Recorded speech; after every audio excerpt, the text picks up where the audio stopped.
Dans la leçon précédente, nous avons vu le fonctionnement de cette pile voltaïque. Donc, dans cette vidéo, je vais me concentrer sur l'explication de la nécessité d'avoir le pont salin. Donc, juste pour revenir surtout sur le vocabulaire, du côté où se trouve l'agent réducteur le plus fort, il y a donc une réaction d'oxydation et cette électrode s'appelle l'anode.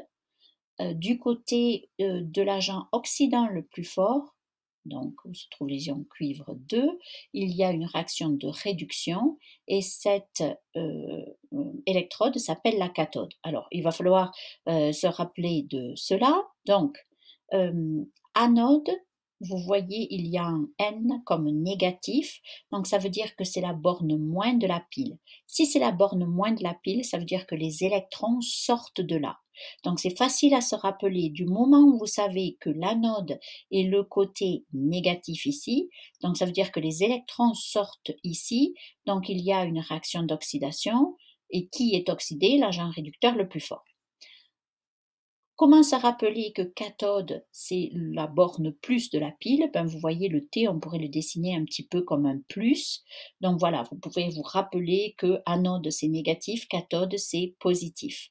Ensuite, à partir de là, puisque les électrons sortent par l'anode, donc c'est une réaction d'oxydation qui a lieu là-bas.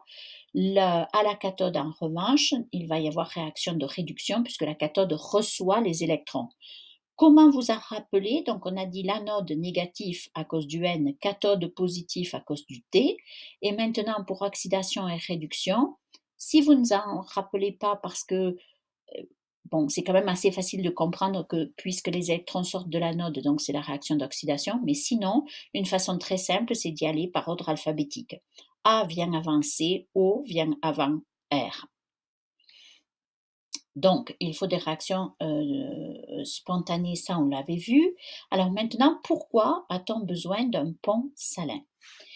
Ici, au fur et à mesure que la réaction se passe, les ions Zn2+, vont être de plus en plus présents, de plus en plus nombreux dans la solution. Ils ne sont pas seuls. Vous ne pouvez pas mettre un composé ionique sans avoir un cation. N'oubliez pas, les cations, ce sont les ions positifs. Donc, bien sûr qu'il y a un anion qui va avec ce cation. Par exemple, on aurait pu faire une solution de nitrate de zinc 2. Donc, au fur et à mesure que la réaction se passe, les ions Zn2+, deviennent de plus en plus nombreux. Donc, il y a un déséquilibre ici entre les charges plus et moins.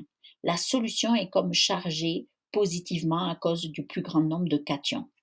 De l'autre côté, c'est l'inverse. On aurait pu mettre du nitrate de cuivre 2. Donc, vous auriez des ions NO3- des ions cuivre 2, mais au fur et à mesure que la réaction se passe, ceux-ci disparaissent.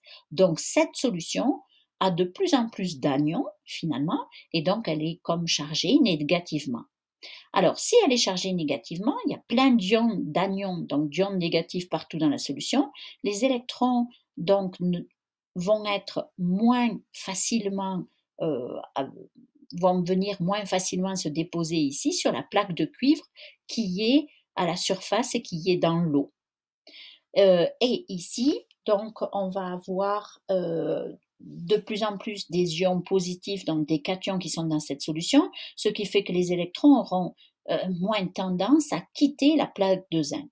Donc, qu'est-ce qui va se passer si on ne met pas de bond salin? Ben, la réaction, donc la pile va fonctionner, mais elle va très rapidement s'arrêter.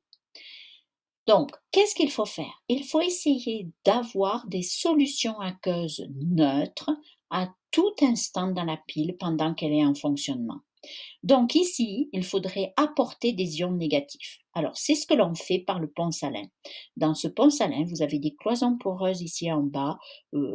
Au laboratoire, ce que l'on peut faire tout simplement, c'est mettre de la ouate, du coton ici, à chaque extrémité de ce pont salin. Et dans ce pont salin, vous allez mettre des cations et des anions, donc un composé ionique, pour lequel vous êtes sûr qu'il n'y aura aucune réaction qui va se passer sur les électrodes.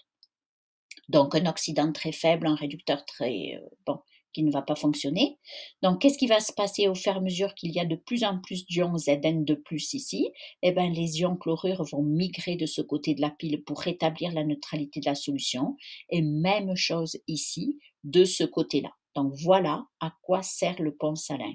À faire en sorte que les solutions aqueuses ici restent